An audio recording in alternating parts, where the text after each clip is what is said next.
ഇംഗ്ലീഷിൽ ഒരുപാട് അർത്ഥങ്ങളുള്ള ഗെറ്റ് എന്ന വേർബിനെ കുറിച്ചാണ്. ഗെറ്റിനെ മെയിൻ ആയിട്ട് ലഭിക്കുക, എത്തുക, കൊണ്ടുവരിക, കാരണമാവുക, മനസ്സിലാക്കുക, ഇങ്ങനെ ഒരുപാട് അർത്ഥങ്ങൾ വരുന്നുണ്ട്. അപ്പോൾ ഗെറ്റിന്റെ പലതരത്തിലുള്ള മീനിങ്സും അതിന്റെ സിനാരിയോസും ഏതൊക്കെയാണെന്നുള്ളത് നോക്കാം. ആദ്യത്തെ മീനിങ് ആണ് ലഭിക്കുക അല്ലെങ്കിൽ നേടുക. I got A new phone yesterday. എനിക്ക് ഇന്നലെ ഒരു ഫോൺ ലഭിച്ചു അല്ലെങ്കിൽ കിട്ടി. She got A promotion at work. Work പ്ലേസിൽ അവൾക്ക് പ്രൊമോഷൻ കിട്ടി. അടുത്ത ഗെറ്റിന്റെ മീനിങ് ആണ് മാറുക അല്ലെങ്കിൽ ആയിത്തീരുക. എക്സാമ്പിൾ നോക്കാം. ഇതുകൊണ്ട് ഉദ്ദേശിക്കുന്നത് ഇമോഷണലി അല്ലെങ്കിൽ ഫിസിക്കൽ ആയിട്ട് ഒരു കാര്യം മാറുന്നതിനെ അല്ലെങ്കിൽ ആയിത്തീരുന്നതിനെയാണ്.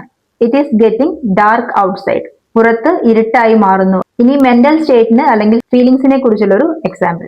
She got angry when she heard the news. ആ വാർത്ത കേട്ടപ്പോൾ അവൾക്ക് ദേഷ്യം വന്നു അല്ലെങ്കിൽ ദേഷ്യമുള്ള ആളായിട്ട് മാറി.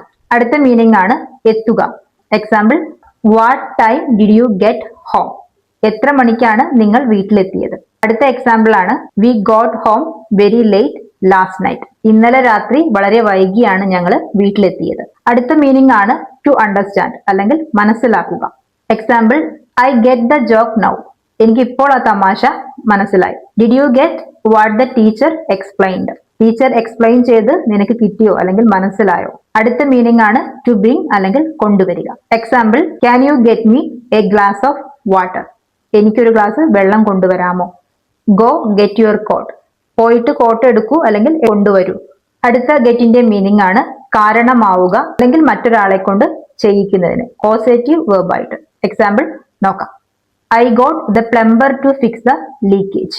ഞാൻ പ്ലംബറിനെ കൊണ്ട് ലീക്കേജ് ശരിയാക്കിച്ചു. ഞാൻ ആ ഒരു ലീക്കേജ് സ്വയം നന്നാക്കുന്നതിന് പകരം മറ്റൊരാൾ നന്നാക്കുന്നതിന് വേണ്ടി കാരണമാവുന്നു. She got her brother to drop her at school. അവൾ അവളുടെ സഹോദരനെ കൊണ്ട് അവളെ അവളുടെ സ്കൂളിൽ ഡ്രോപ്പ് ചെയ്യിച്ചു.